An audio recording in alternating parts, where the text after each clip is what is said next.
Ambassador साहब, एक मरतबा फिर जनाब China has put his foot down और दोनों को उन्होंने कहा है, अमेरिका को और ईरान को, कि जनाब MOU साइन हो चुका है, बातचीत का सिलसिला जारी है। लेकिन बीच में एक स्टेटमेंट आ गया था ट्रम्प का कि जनाब MOU से उनको ज़्यादा तवक्कुआत नहीं हैं, और फिर थोड़ी सी स्ट्राइक्स ये वो ठक ठुक दोनों के दरमियान होती रही। ईरान रिस्पॉन्स करता रहा, अमेरिका ने भी स्ट्राइक्स की, और लेकिन चाइना कह रहा है जनाब कि ये सिलसिला बंद होना चाहिए और बातचीत का सिलसिला दोबारा से शुरू होना चाहिए और सीरियसली इस पर बातचीत होनी चाहिए। और इसके साथ साथ एक और चीज़ ज़रा एम्बेसडर साहब ज़हन में रखिएगा, रिसेंटली चाइना ने एक पैसिफिक में एक मिज़ाइल का तजर्बा किया है, और ये बहुत बड़ा तजर्बा है पूरे पैसिफिक में। एक मेरे ख्याल में हेजमनी को ब्रेक करने के मुतरादिफ होगा, इसको मैं अगर ऐसे बयान करूँ तो गलत नहीं होगा। So what exactly is happening in Pacific, one, and secondly ये बातचीत का सिलसिला दोबारा शुरू हो सकेगा? और ये इतना सीरियस ट्रस्ट डेफिसिट है बिटवीन ईरान एंड अमेरिका, क्या ये ख़त्म भी हो सकेगा, या हमें यानी कि पाकिस्तान को फिर एक मरतबा बीच में जंप इन करना पड़ेगा और दोनों को बिठाना पड़ेगा, मीडिएशन करानी पड़ेगी? जी थैंक यू। पहले मैं आपका जवाब देता हूँ जो चाइना ने टेस्ट किया है। ये टेस्ट जो है इस बात का सबूत है कि चाइना की जो स्ट्रेटेजिक कैपेबिलिटीज़ हैं, ख़ासतौर पर उसकी मिसाइल कैपेबिलिटीज़, उसमें इम्प्रूवमेंट और एडवांसमेंट्स हो रही हैं। जी। और इसका मकसद ये है कि जैसे आपने भी जिक्र किया रीजनल हेजेमनी, ये एशिया पैसिफिक में आपको पता है अमेरिका का एक अलायंस है, क्वाड्रिलेटरल अलायंस है, ऑकस अलायंस है। तो वो उसका मकसद ये है चीन को कन्फ्रंट करें, चीन को कंटेन किया जाए इस खित्ते में। तो और इसके अलावा चीन और अमेरिका के दरमियान ताइवान के हवाले से भी काफ़ी मुश्किलात हैं, काफ़ी मसाइल हैं। तो ये जो टेस्ट जो चीन ने किया है उसको इस बैकग्राउंड में देखना चाहिए कि इसका मैसेज क्या है। एक तो बड़ा क्लियर मैसेज जैसे मैंने अर्ज किया वो ये है कि चीन की जो टेक्नोलॉजिकल डेवलपमेंट्स हैं इस एरिया में, स्ट्रेटेजिक डोमेन में, मिसाइल कैपेबिलिटी में, वो इसकी अक्कासी करता है, उसको डेमोन्स्ट्रेट करता है। और ये एक प्रोग्राम उनका चलता आ रहा है और आगे भी वो इसी प्रोग्राम पर कायम रहेंगे।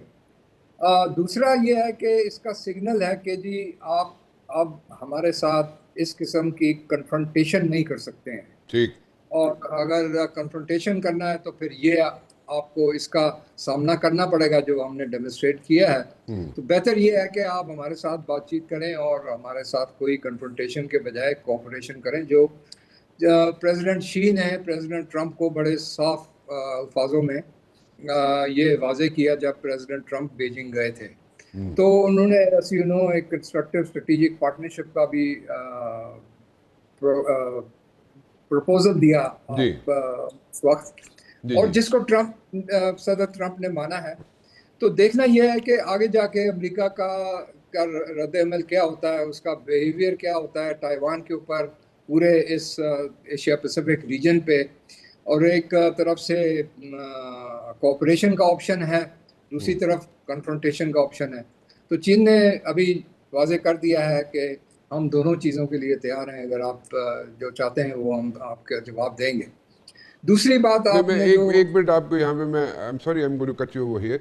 मुझे ये बताइएगा, चले ये मुज़ाकरात या कन्फ्रंटेशन, इन दोनों में से कौन सी चीज़ हो सकती है बिटवीन अमेरिका एंड चाइना? जी मेरा अपना ये ख्याल है कि कन्फ्रंटेशन नहीं होगी, या अगर होगी तो बड़े महदूद तरीके से होगी। लेकिन आई थिंक जब तक ट्रंप प्रेसिडेंट है तो अमेरिका का रवैया होगा टुवर्ड्स डायलॉग और टुवर्ड्स कोऑपरेशन। अच्छा। महदूद इलाकों एरियाज में अक्रॉस द बोर्ड नहीं, अमेरिका भी अपनी जो ताकत है उसको और बढ़ाने की कोशिश करेगा। जैसे आपने पढ़ा भी होगा कि अमेरिका अपने स्ट्रेटेजिक प्लान्स में कितने अपना पैसा खर्च कर रहा है, उसके $3 ट्रिलियन से ज़्यादा उसका बजट है, $3 ट्रिलियन।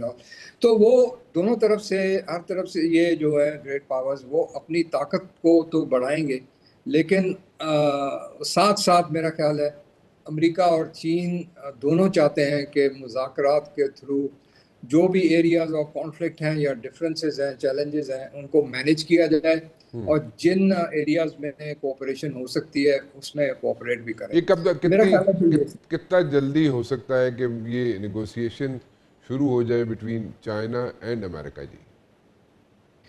دیکھیں یہ مختلف ایریاز میں تو اس ایک آن گوئنگ پروسیس ہے، وہ چل رہا ہے. ٹھیک ہے، اور جس طرح سے جب یہ وزٹ مطلب ہائیسٹ لیول پہ کب ہو سکتا ہے؟ جی ہائیسٹ لیول پہ کوئی نیگوسیشنز ایکسپیکٹڈ ہیں جی بٹوین نہیں، چائنا ہائیسٹ اینڈ لیول امریکہ؟ پر تو ہو چکی، آئی تھنک ہائیسٹ لیول پر تو ہو چکی ہیں. ابھی فورن منسٹر لیول پر شاید میٹنگ ہو، اچھا، اور اب کب ہو یہ مشکل ہے کہنا، لیکن موقع تو اور ہیں آگے. ملٹی لیٹرل میٹنگز بھی ہیں، دوسری چیزیں بھی ہیں، تو ان کی مذاکرات تو ایک طرح سے آن گوئنگ ہیں ورکنگ لیول کے اوپر، ورکنگ لیول پر تو آن ٹھیک گوئنگ. ہے. سو فارن منسٹرز کی دونوں، مطلب foreign minister China, foreign minister امریکہ کی میٹنگ جو ہے وہ ایکسپیکٹڈ ہے، کسی وقت بھی ہو سکتی ہے. جی ہو The سکتی ہے. possibilities are there. ٹھیک ہے. ضمیر صاحب، what about the negotiation between Iran and America جی؟ جی اوکے. اب اس میں جو ہے نا، دیکھیں مسئلہ یہ ہے کہ دونوں طرف ہارڈ لائنرز ہیں، امریکہ میں بھی ہیں اور ایران میں بھی ہیں، اور دونوں طرف سے اپنے اندرونی اوپینین کو رسپونڈ بھی کیا جا رہا ہے ایک طرح سے. تو یہ کشمکش جو ہے یہ اس قسم کی چلتی رہے گی. لیکن مجھے یقین ہے کہ جو ایم او یو ہے اور جو ان کا جو معاہدہ ہوا ہے، اس سے neither side will walk out. اچھا، اور دونوں طرف ان کے مفادات ہیں، اور ان مفادات کی وجہ سے نہ امریکہ نہ ایران اس معاہدے کی خلاف ورزی کے لیے تیار ہے. تو یہ ایسی چیزیں ہوتی رہیں گی، لیکن بائی اینڈ لارج جو معاہدے میں جو نیگوسیشنز جو آن گوئنگ ہیں، آپ نے پڑھا ہوگا کہ وہ عمان میں ابھی نیکسٹ راؤنڈ ہونے والا ہے، تو وہ نیگوسیشنز تو چلتی رہیں گی. اچھا، چلیں دیٹس گڈ جی. اور یہ ایگریمنٹ کی صورت بھی اختیار کر جائے گا یہ ایم او یو جو ہے انشاءاللہ. ابھی اٹس ٹو ارلی، قبل از وقت ہوگا ٹو سے کہ جی اگریمنٹ نکل آئے گا، کیونکہ جیسے پہلے مرتبہ جب آپ کے ساتھ جو میری گفتگو ہوئی ہے اس میں نے یہی عرض کیا کہ یہ سارے مسائل جو ہیں بڑے پیچیدہ مسائل ہیں، اور ان کو حل کرنے کے لیے وقت لگے گا. تو یہ جو ڈیڈ لائن ہے شاید اس سے آگے چلی جائے بات، لیکن میرا خیال ہے کہ دونوں طرف کی خواہش یہ ہے کہ کوئی معاہدہ اس میں سے نکل آئے. ٹھیک ہے، بالکل ٹھیک ہے. فیئر انف جی. Thank you very much for joining me Zameer sahab. Thank you. Zameer Akram صاحب کی ایک بڑی پازیٹیو اپروچ ہے، اور وہ سمجھتے ہیں کہ جناب ٹھیک ہے جو یہاں پہ امریکہ نے اسٹرائکس کی ایران پہ، اسٹریٹ آف ہرمز جو ہے وہ کھل جائے، اس کے ساتھ ساتھ ایران نے بھی رسپانس دیا. لیکن ضمیر اکرم صاحب سمجھتے یہ ہیں کہ جناب یہ سلسلہ بھی جاری رہے گا. ایم او یو تو سائن ہو چکا، لیکن مذاکرات کا سلسلہ بھی جاری رہے گا، اور ساتھ ساتھ ٹھک ٹھک بھی ہوتی رہے گی. لیکن الٹیمیٹلی جناب یہ ایگریمنٹ جو ہے ایم او یو جو شیپ اپ ہو سکتا ہے ان دا فارم آف ایگریمنٹ، وہ بھی ہو جائے گا، لیکن تھوڑا سا آگے پیچھے ہو سکتا ہے، یعنی کہ 60 days کے ٹائم سپین سے آگے پیچھے ہو سکتا ہے.